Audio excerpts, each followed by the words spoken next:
This conference will now be recorded. All right, so we are being recorded. I want to welcome you here. This is our first of 4, and perhaps more if we're really getting excited about it and we find it's very productive for folks. But let's we're just going to plan on 4 Mondays in April and see how it goes. So starting tonight, let me open with prayer, and then we'll get right to the agenda.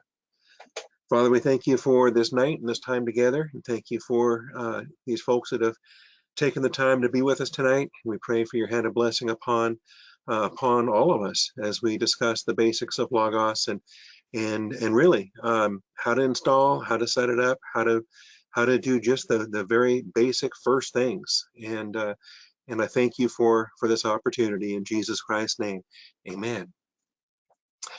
All right, so I do have a bit of an agenda there, and I'm going to start with the various platforms and the computer installation to start with. So if you do ever visit logos.com/get started, which I'm going to assume folks here already are, but you know what happens when you assume. But this is actually, even if you have it installed, this is a nice overview page, which I like, because it highlights how you can use Logos on any device. And if you don't have it installed yet, then you can install from this page itself, whether you're running Windows or you're running Mac. This is what's called Logos 9 for desktop, and which is the most powerful version of Logos that there is. It's the flagship software. It's the software that has every conceivable feature and resource, and it really is the main source. The mobile apps are smaller versions of the program, available at the Apple App Store or the Google Play Store. And even within these two options, there are further options, because the various versions of Logos are going to be different for a phone app as opposed to a tablet or an iPad, or even the Kindle that I have, the Amazon Kindle. There is a Logos version for Kindle that has its unique set of features and resources so it just really depends on what you're using. I think a lot of people that are using their phone as their primary go-to device, I'm not knocking that. That's what you're comfortable with, and that's what you're learning how to use. But every one of these platforms is a different device to learn, and the programs will have some similarities, but they're going to have more differences than similarities. The final item is the web app, and the web app is what I saw Robert using the other day in the church, and this is the sneakiest of all, because this almost looks like you're using the program, but you're not. You're actually in your web browser. This is Google Chrome, and you've navigated to app.logos.com, but it's laid out, the website is laid out to look like your home page. And so you've got these icons at the top, and you've got your Go box, and you've got your other menu items here. And this looks just like you're using the program. And that's where it's most deceptive, because you are not using the program. And whereas there are many features that are available in app.logos.com, not every feature of the program itself is available there. So it's good to have if you're on the road, if you're away from home, if you don't have your computer available and you just want to log in on somebody else's computer. Say you're at grandma's house and she's got a PC, so you can open up a web browser, go to app.logos.com, sign in with your Faith Life credentials, and it'll be a replica of your software. It just won't be your software. Does that make sense? Understand what I'm talking about there? Okay, so that's the last I'm going to say on that. I'll come back to this web page by the end of the night, but for now, I'm going to bring this back up again. Regardless of what installation you have, assuming that you have the Logos 9. If you don't know what version of Logos you're running, this in the top right, you've got 3 dots there, and like the hamburger menu, I think somebody called that. When you click on that hamburger menu, this is like a control panel for the program itself. Not to be confused with these other control panels for the Bible or for every window is going to have its own control panel. But the one up here is the control panel for the program itself. And inside of here is where you're going to find your About Logos Bible software menu. This is pretty standard in all Windows programs that you have your About information. And this will tell me that I'm running Logos 9.12. That's the newest release. It tells me what features I have and tells me what library I'm running. Also, it shows me my license, who it's licensed to, Pastor Bob at austinbiblechurch.com, and gives you the option to go to your account settings at Faith Life and things like that. So this menu here for the About is very useful. And if you want to check that here tonight, just to make sure you're running Logos 9, anything there with a 9 dot anything is Logos 9. And if you have something smaller than 9.12, then an update will take care of that, and it'll give you the latest release. Any questions on that? Yes. Okay, What go if ahead. you don't have that? What if you don't have that like you do? So if you don't have the hamburger icon up there, Yeah, I have that, but what if I have what Robert had on his page? in terms of when you go to About Logos Bible Software. Okay. I have the home and dashboard and explore. Is that the page I'm supposed to have? And hi, Ron Rhodes chronological tour. Okay, now that I'm not sure about. So this is Okay. where if I stop sharing my screen and I can invite you to share your screen. I don't know how to do that. Sorry. Okay, well, no, I can walk you through it if you want to try. Well, I don't want to detain anybody else, so that's okay. Okay, well, this is Okay. why we're here. I'll catch up. Okay, so yeah, I think the biggest thing, if you switch to on your toolbar at the bottom, you've got the go to meeting icon, which is orange, and you have the Logos icon, which is blue. And when you're looking at Logos, then you have this hamburger menu here, where you can go to About Logos Bible Software, and it should bring up. I don't have that. You don't have that. Okay. Well, then that's probably.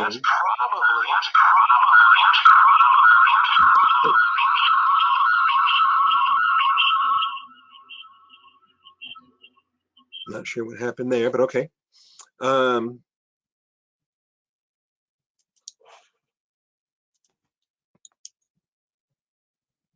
That's what I have.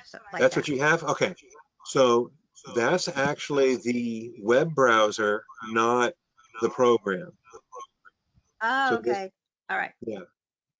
And I'm having the same problem too. I'm in the GoToMeeting app watching you, but I have logos.com up separately and I'm not seeing how to get in it. Okay.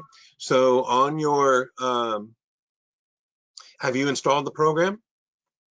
Oh, I do have to install it. Okay. I thought you just do the drop down menu and say desktop version. Yeah. So when you come to the download options here, download Windows, that's going to give you an executable download file that then will run you through the install. It's going to take about 30 minutes for the install, and then it'll take about another 30 minutes for what's called indexing. And you're going to want to let it finish the indexing, and then you'll be ready to go. All right. So once you have it installed, I kind of want to show.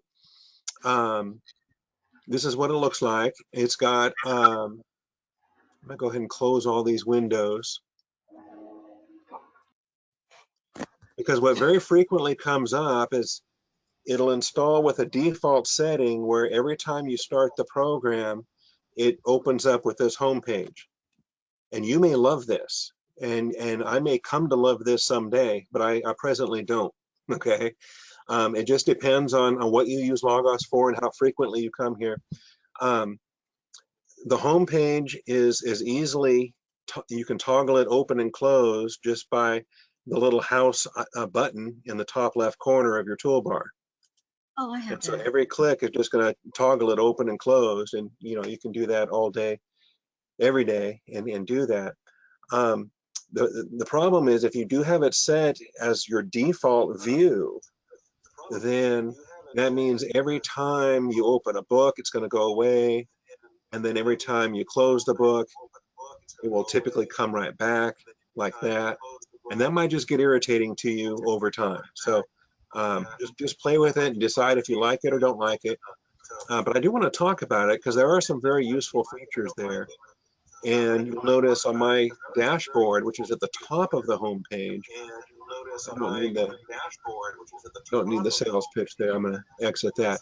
But the dashboard at the top of the home page comes above the other exploration features, and those, we'll talk about those next. But the dashboard at the top is a handy place to put reading plans, like the TTB reading plan, prayer lists, daily devotions, different word studies that you're doing, and things that will come up later. So you may come to appreciate having this home page, and or not. That'll be entirely your preference. I think one thing that is worth highlighting, though, is, again, with this control panel, remember, this is where we went to when we were trying to figure out what version of Logos we're using. There's also an option in here called Program Settings. And this Program Settings, I would encourage every brand new Logos user to open up Program Settings, once a week, just looking at it, reminding yourself of what the settings are, and then reminding yourself of why you have them set to how you have them set. And I would start with, this is where I think I shared at church the other night about the 10th one down here where it says play sounds. Go ahead and change that to no. It's just a simple yes or no answer. But basically the only sound that it plays is the startup chime.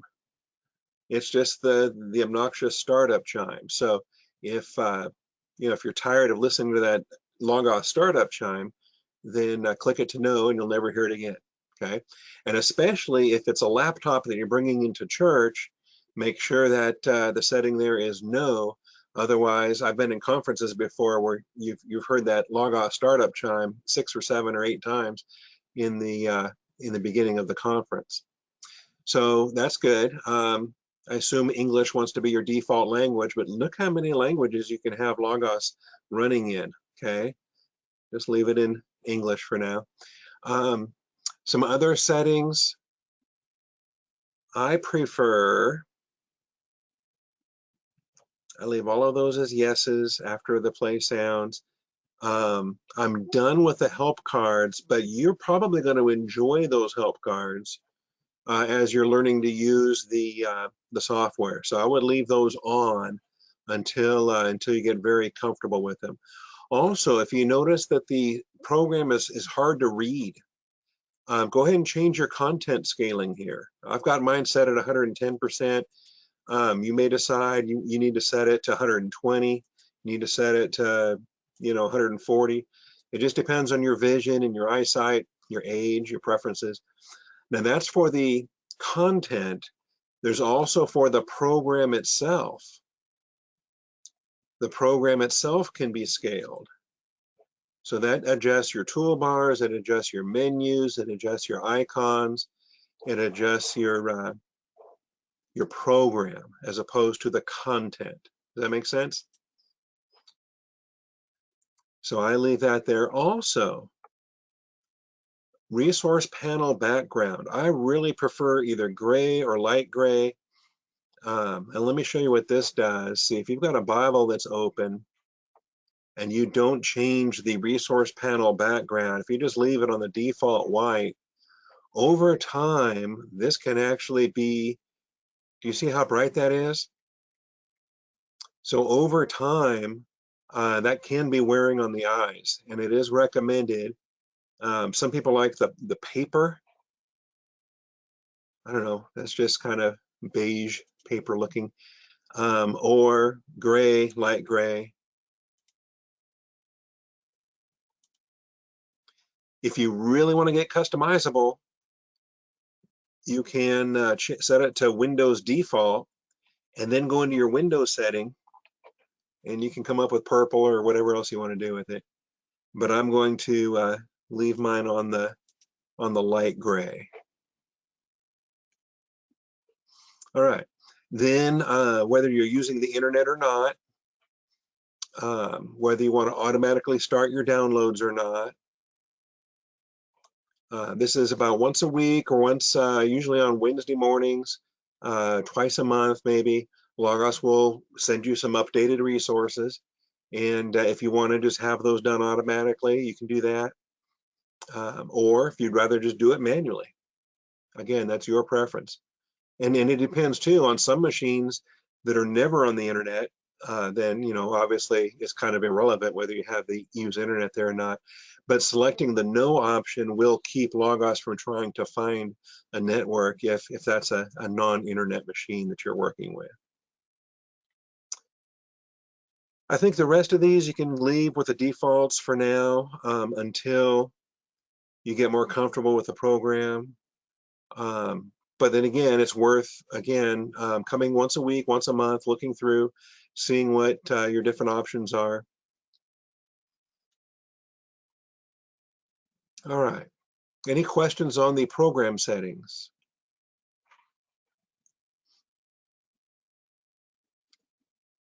I'm going to leave mine to blank layout. So at startup, at the second option from the top here, at startup, when the program opens, I usually have it open to a blank layout.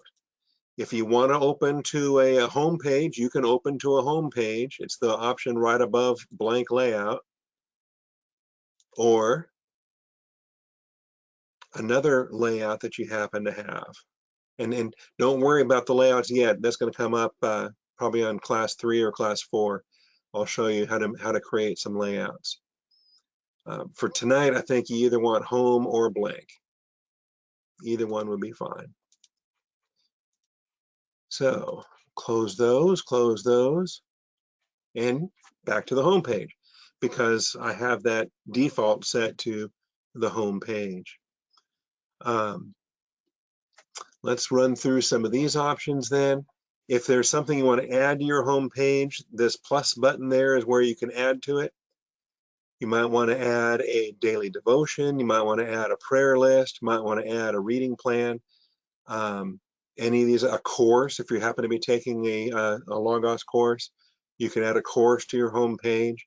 We're not very liturgical, so I wouldn't recommend a lectionary. But you can see I've added 3 daily devotionals to my home page, and you might want to do something similar if you have one that you like very much.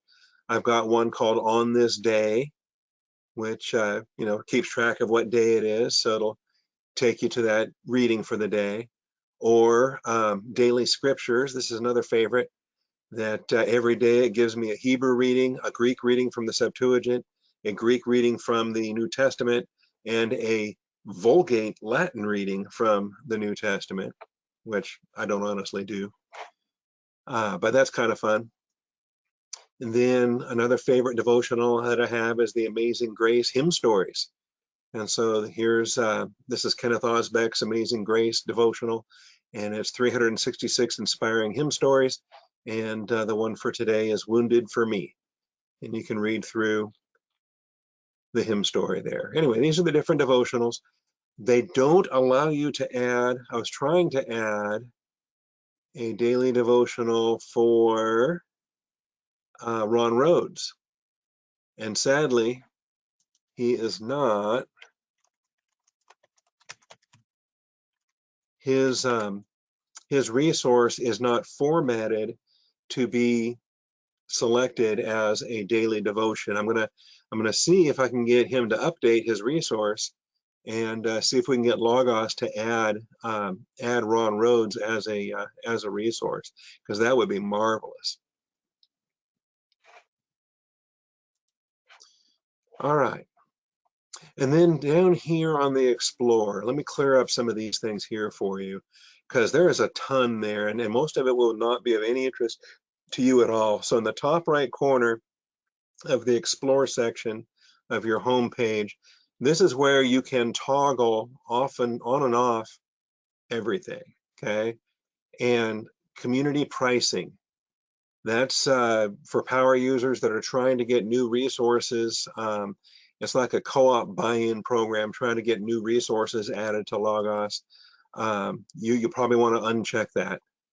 Excerpts, go ahead and leave it checked, because that's kind of a nice little reminder of some of the books that you do have. Faith Life blog,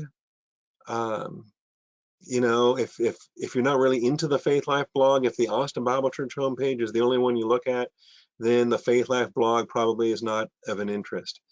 But maybe there's some feature suggestions that you would want to read through. I do recommend From Your Library, because that's going to remind you of books you forgot you had. I have the Logos Academic blog, the Logos blog, Logos training videos. That's a good one to keep on your homepage. My Logos messages. I do a lot of pre-orders, so I keep those selected. Pre-pubs. A lot of these are just sales pitches, and if you don't really want to see those or need to see those or care to see those, you can deselect them.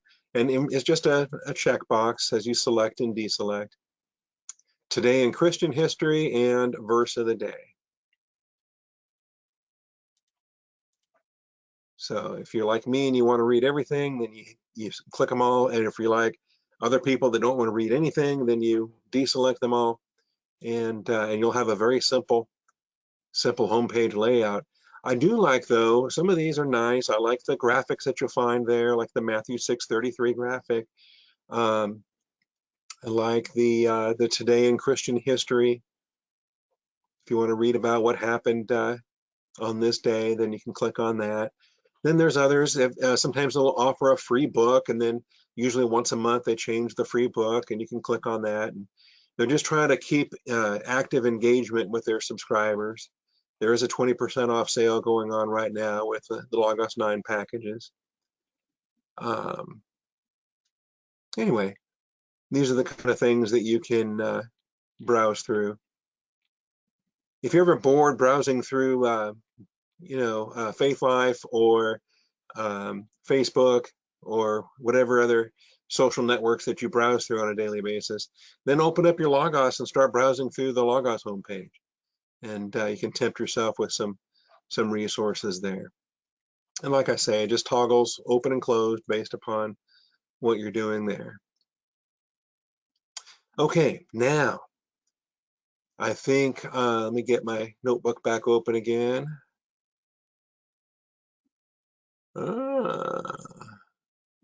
Logos Monday training, there it is. All right.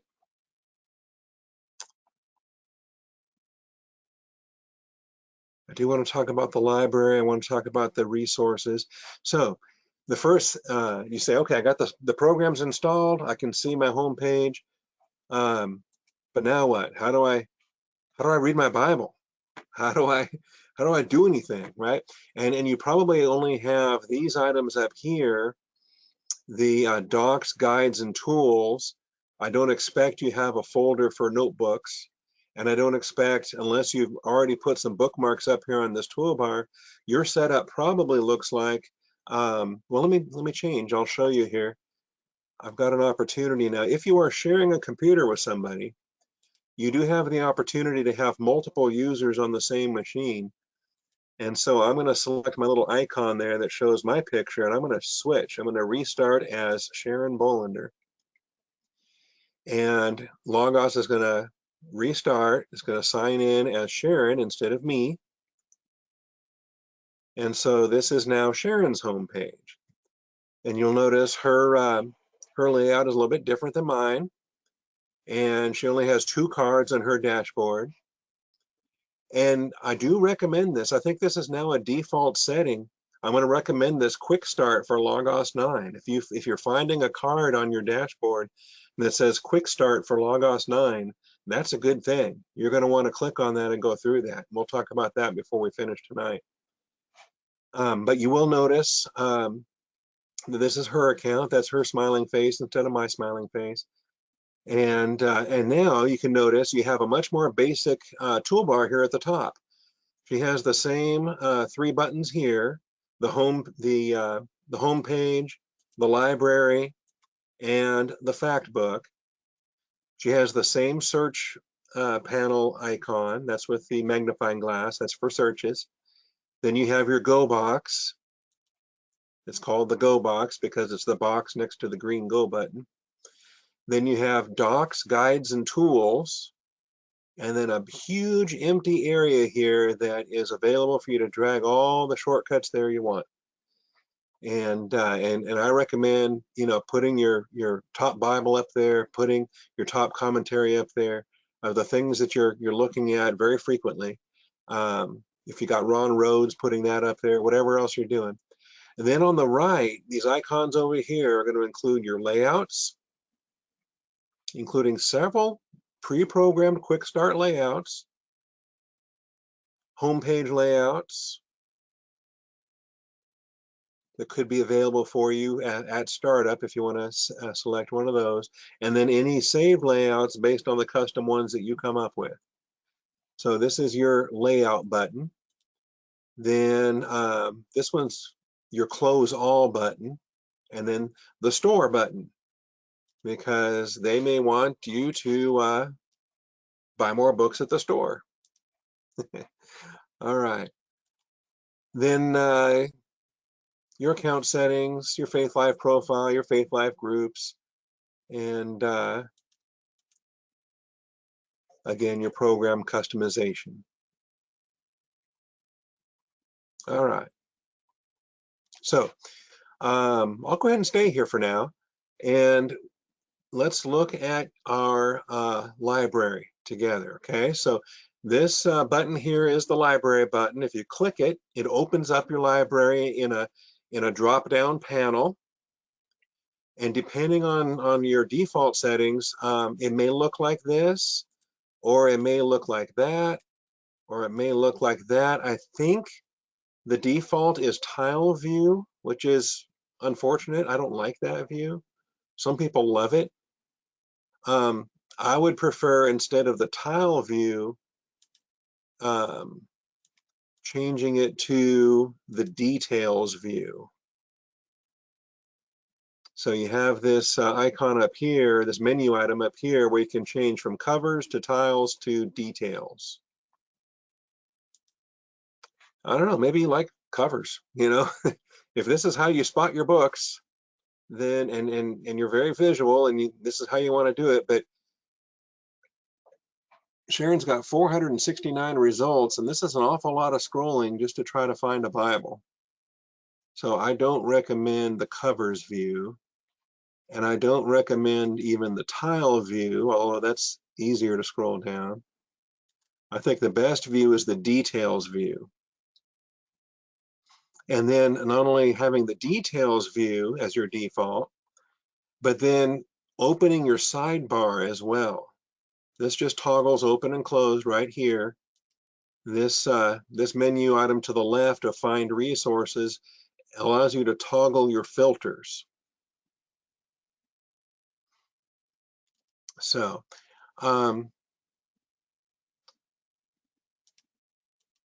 this is what you see when you just left click on the button.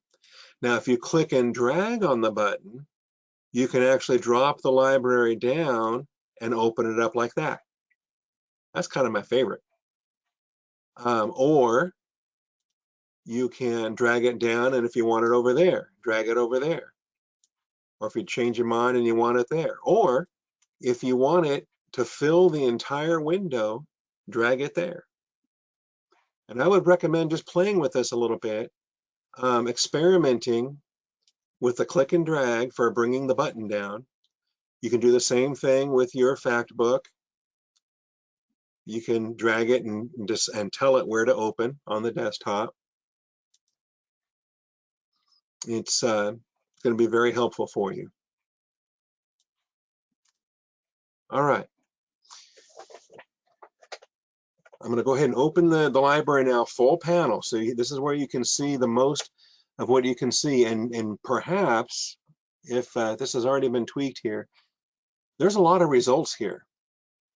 And these column headings at the top, when you, this is like a spreadsheet. If you're used to working with Excel or used to working with other databases, you can right click on the title heading and you can add additional menu items here. You can add additional things like the series, for example, that certain books are part of a larger series.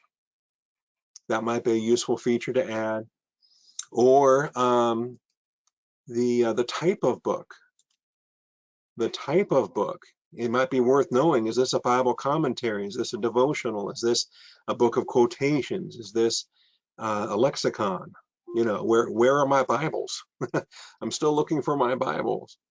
So having the type column open can be helpful. So let's just start. We want to start with your Bibles, and then we'll work on some other things. To me, the simplest thing is to open up your filter window, and then under type, you got all kinds of filters: type filters, fact book, subject, ratings, language, author. But for now, we're just going to pay attention to the type of resources that you have. And you'll see Bible right there. As soon as you click Bible, everything else goes away. It's now only displaying the 5 results that match the type, which is Bible. And now we have the selection of the Bibles that Sharon has available to her. And of these, the English Standard Version is growing in popularity, I've noticed. The Greek New Testament, SBL edition, the King James Version, the Lexham English Bible, or the Lexham Hebrew Bible. So she does have a Greek New Testament and a Hebrew Old Testament, as well as 3 English Bibles. Now, this is so important, and it's not intuitive. It really bugs me, but I think it's vital that you select which one of these is going to be your go-to text, your #1 Bible. And to do that, there's a few ways to do that, but I'm going to show you my favorite. Open up your control panel here for your library. Not the program control panel, but the library control panel. And inside the library control panel is where you can prioritize your resources. This is one of the most important menu items Logos has, and they hide it in a terrible place. It bugs me to death that they hide it here. It's inside the library control panel is where they've hidden it. And as soon as you open it up, now you're going to have this great panel on the right that is your prioritized resources. And right now, Sharon doesn't have any prioritized resources. I'm going to go ahead and prioritize a favorite Bible. We're going to make it the Lexham English Bible. Just drag it over there, and now it's on the top. And then that's her go-to Bible. That's her absolute favorite. And when you add more and more Bibles, then feel free to rank them. Feel free to place them in your top 3. Place them in your top 5. And then when you really go wild with it, have your top 5 English Bibles, your top 5 Greek New Testaments, your top 5 Hebrew Old Testaments.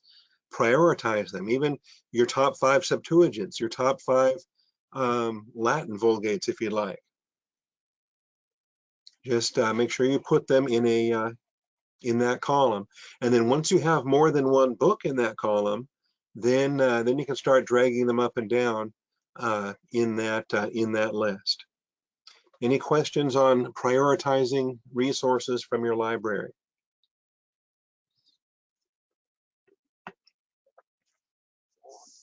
Any questions on finding different books in your library? So the filters are very useful. If you want to remove the filter, just click the little X there, and you're back to looking at all your results. You don't have to use a filter. You could just type in the find window, I want to find everything, I want to find King James. And so you just start typing the words King James, and it's going to start searching through your library for those words. In this case, it's the King James Bible. Also, there's a resource called Authorized, the Use and Misuse of the King James Bible by Mark Ward. This is actually kind of a neat book. I've been reading sections of it in recent weeks. But it's not a Bible, so I'm not going to open it up right now. Anyway, this is where you want to find something. If you want to find a NASB, oh, no results. You don't have an NASB. Does the store have an NASB? Oh, yes. The Logos store has all kinds of NASBs, including the original 1977, including the new 2020, including my favorite, the 1995 update. And just be careful, because as you open it as a preview, it says you don't have a license to view this resource, but here's a preview. And you can read a little bit of it as a preview, but then obviously they want you to add it to your cart and buy it for $10. I'll show you a better way to buy it in a few minutes. Also, these little cue cards, these blue cue cards, they're very helpful if you're new to the program. And I would recommend, if you don't click anything there, then it'll keep popping up every time until you finally say, okay, don't show me this card again. Or if you want to turn off all of the cue cards. I don't recommend doing that until you really get used to the program. All right, I'm going to take away my NASB search. And instead of store, I'm going to go back to yours. These are your books, okay? It's just kind of interesting how they allow you to browse between yours and the stores just by, toggling back and forth between these. All right, so let's also talk about Bible commentaries. That's another filter. So I just selected Bible commentaries, and now the library is filtering the results to the Bible commentaries.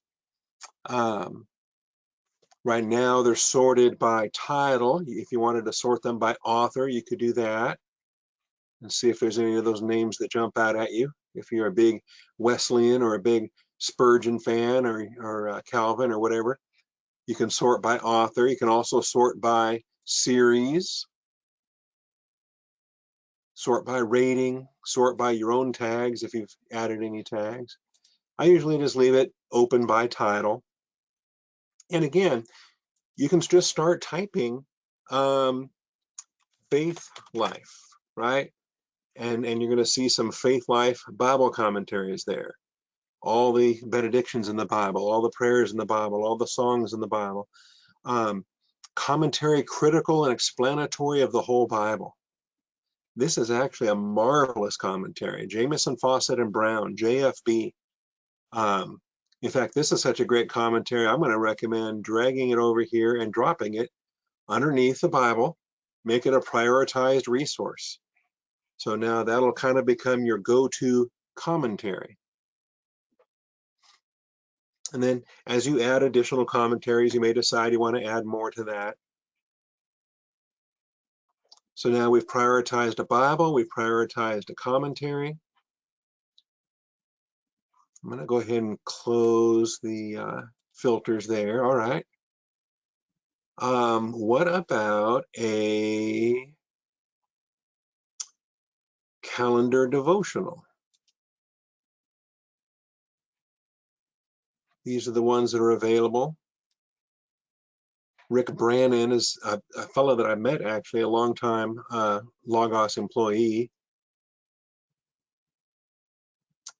John Barry is another Logos guy. Connecting the Testaments, this is a great devotional.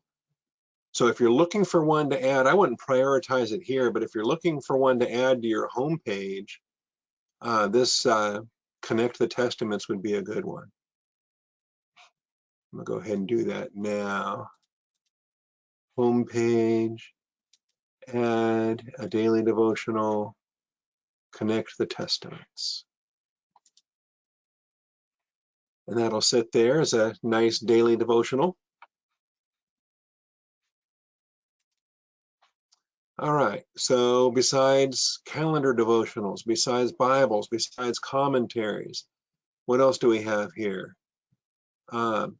Encyclopedias, lectionary, encyclopedias, let's look at those. You got an option of the Easton's Bible Dictionary or the Lexham Bible Dictionary. I'm going to prioritize the Lexham Bible Dictionary. So that's my preference. So it'll go to that one before it goes to any other encyclopedia in my library. That'll become my go-to encyclopedia.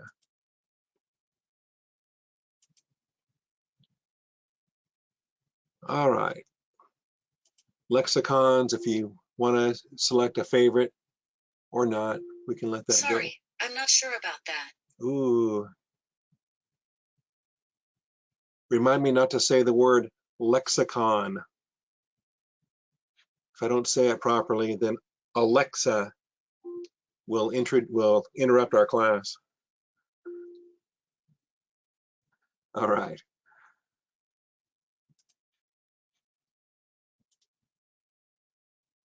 Magazines, Bible Study Magazine, Christianity Today, there's a couple of magazines. And you don't need to necessarily prioritize them, but just be aware of what they are. Understand that when Logos is talking about resources, they're talking about more than just books, okay? They include books, they include journals, it includes magazines, it includes encyclopedias, it includes Bible commentaries, it includes textbooks, it includes so much more than just books. That's why they call them resources. And by opening up the filter and looking at these various types, you get an idea for the different books that are in your library, the different resources that are available to you. All right, the last thing I think I'm going to pick here is Study Bible. There's only one installed Study Bible on this system, so let's go ahead and prioritize it. I'm going to drag it over here and drop it. So now Sharon has 4 preferred resources. Her favorite Bible, her favorite commentary, her favorite dictionary, and her favorite Study Bible. And now those are prioritized and they'll become the defaults. Anytime something comes up in the reading or anytime something comes up in her study. Any questions on that? And it doesn't really matter as long as I mean, you can move this up and down. You can reorder these just by clicking and dragging. It does run the preferences from top to bottom though. So if you do add a Bible that you decide is more favorite than the Lexham, then you're going to want to drag it above the top Bible that you have in that column there. Okay. So besides prioritizing and besides reading and besides looking through the card catalog and seeing what books you have, the idea of actually opening a book is just a simple matter of, like LEB, clicking the title. When you click the title, the Bible opens, okay? And we may decide, let's see here. Hold on just a minute. Somebody's at my front door. Oh, Sharon's getting it. Okay. So let me show you all the ways that you can open up a book. Let's say you want to open the Lexham English Bible. You can click on the library icon. You can just type in LEB and open it like that.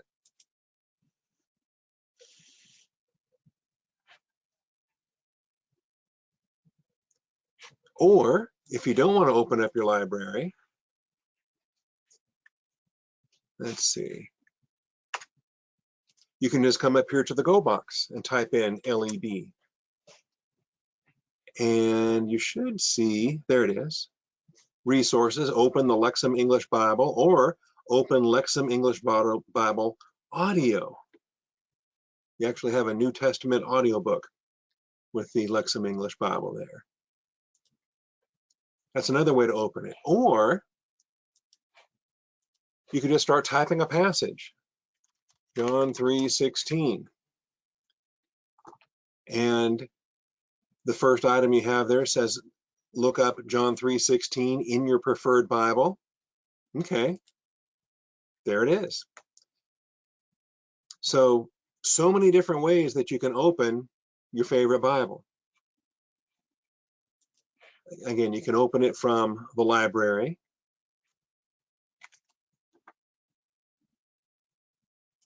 Like so. Or you can open it from the Go box. Like so, Lexham English Bible. Or you can just type in a reference, the text that you want to look at. Ruth 4:4 in your preferred Bible. And there it is.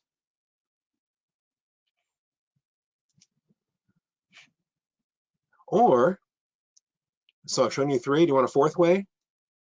The fourth way to open a Bible,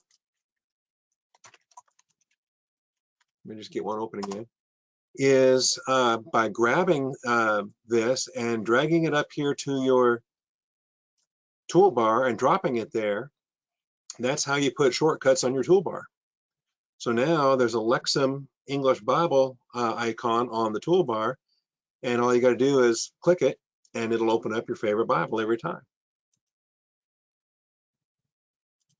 Just like that.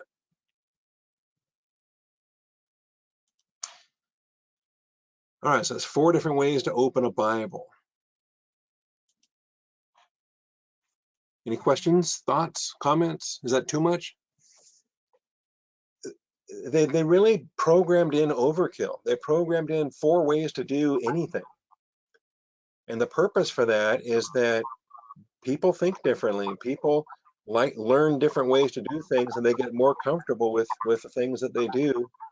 So the program can accommodate how you function. I think it's kind of neat. Can you show me how to find the Faith Life Study Bible in the library again real quick? Sure. I've gotten lost. I think you just do FSB. Just type it?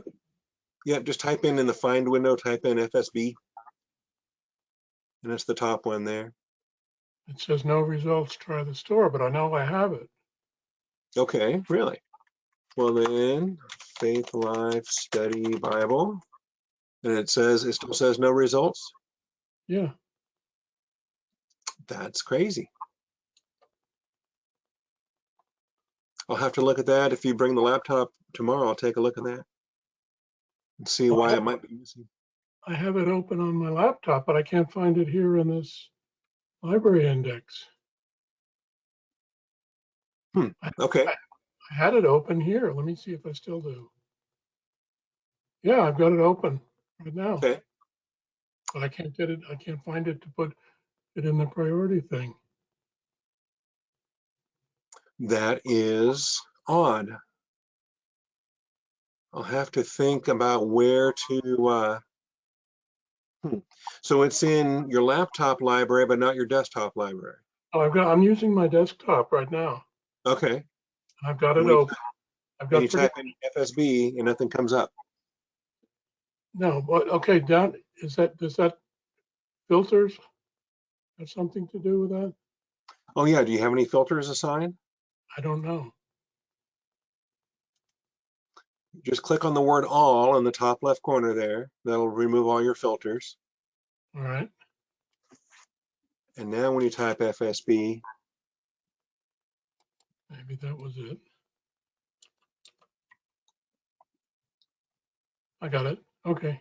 okay. Yeah, my guess is there was a filter in place that kept that from coming up. Like if I'm looking at Bibles, FSB, yeah, gonna make sure you remove all those filters before you try to find something like that. Okay. That was the problem. Thank you. All right, you're welcome. Now, once you have a book open, if you decide, that text is really small, every book, just like the library has a control panel. Remember, that's where we found our prioritized resource option. Every book has a control panel. And this is where you can make your text larger. Or, don't get too crazy with it. I don't know who can read like that. Maybe Jacob Williams or somebody with bionic eyes.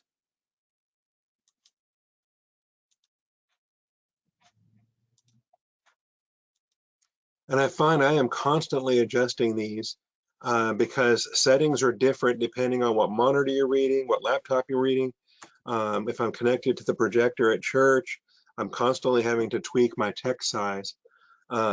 There are keyboard shortcuts for this slider up here that you can do the Control plus or the Control minus,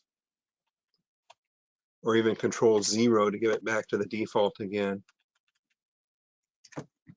But those are just basic Windows keyboard shortcuts that apply to a lot of things. They apply to Microsoft Office, or they apply to web browsers, or they apply to any number of programs. The plus, Control plus and Control minus. Down there on, you hear me? Uh-huh. Down there on verse 27. Okay. And those three little symbols. Oh, yeah. So Is there John, off? yeah, John answered and said, and then you got these little symbols here. If you decide those are obnoxious, we can toggle those on and off. How do I do that? Okay. And also the underlines. If you decide the underlines are obnoxious, you can toggle those on and off. But for now, I recommend just keeping them on. But yeah, these are little symbols that are inserted in your Bibles, in a handful of Bibles. Not every Bible has these put in there. This is an indicator of somebody that's speaking. And so it tells you who's speaking. John the Baptist is the one speaking. It allows you to open up your fact book on John the Baptist.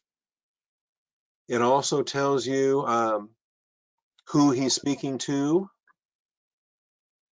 And let's see, what are these about here? This is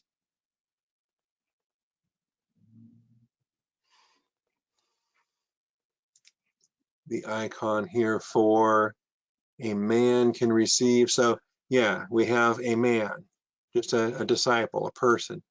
We have the person speaking, the person they're speaking to. When John answered and said. Yeah, some of these features, I have not really used them a whole lot. I have found them very busy. So if you want to toggle them on and off, you're going to find them up here in your visual filters. And this includes the addressee labels, the person being addressed, and the speaker labels. The speaker is the one speaking, the addressee is the one being addressed. And so you can see with those toggled off, your text is a lot clearer. Some people love them, some people hate them. I guess it depends on your preference on that. Also, these underlines are letting you know that there's articles in Faith Life in the fact book that apply to anything here. So if you want to open up the fact book on God, or the fact book about John the Baptist, or the fact book on Christ or Jesus Christ, You can tell that there's a fact book entry there because of the little dashed underline that's there. That can be a good clue. This is what this fact book visual filter here is all about. I was going to save that for our third class. For this class, I just want to make sure that we're clear on every book you open, and we're already bumping up on the top of the hour now. But for every book you open, including your library, including your fact book, including your Bible or your study Bible, it doesn't matter, any resource you open, just be aware that there's going to be a table of contents panel there or a filter panel. There's also going to be a control panel on the right. You try to maintain consistency in all of these. So everything you have open, just be aware there's a control panel there and there's a table of contents panel there. For the Bible, the table of contents is pretty basic. It's the books of the Bible and the chapters.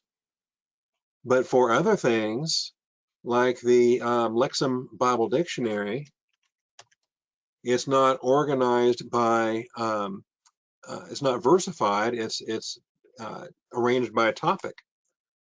So in your table of contents, you're going to see an alphabetized table of contents there. But I generally find it's easy just to type in a word and navigate like that with your Go box, your navigation panel. All right, well, that's a lot for tonight. Let's, do we have any final questions? I think this is a good place to pick it up for next week. I also want to show you how to link different things together. But just kind of practice, if you will, between now and next week. Just when you grab the tab at the top, that allows you to move things around.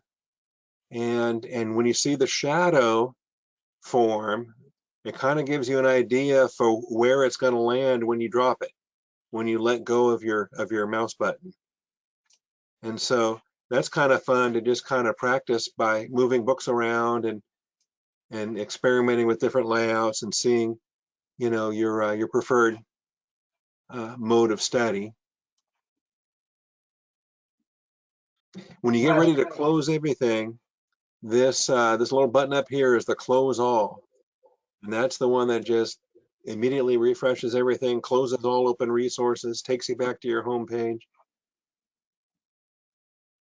So yeah, this close all button is going to be useful for you when you just get too overwhelmed by the things that you have available there. All right, have I melted your brain already? Okay. I just had one question. When you had those windows open, if I have notes on one side and the Bible on the other, just like you do for class, sometimes I close the Bible and expand the notes, and sometimes it expands to fill the whole Logos window. And then I can't figure out how to, so if you take the notes and expand that all the way, yeah, so how do I take that and then go back down to 3/4 or half? Yeah, you can just grab the tab heading there and you know, move it left or right, and then whichever place you drop it, then if you want to grab the edge to narrow it down even more, you can always do that.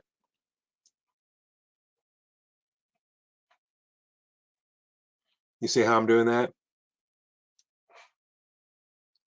So your options just by dragging the whole tab are left side, right side, or whole panel.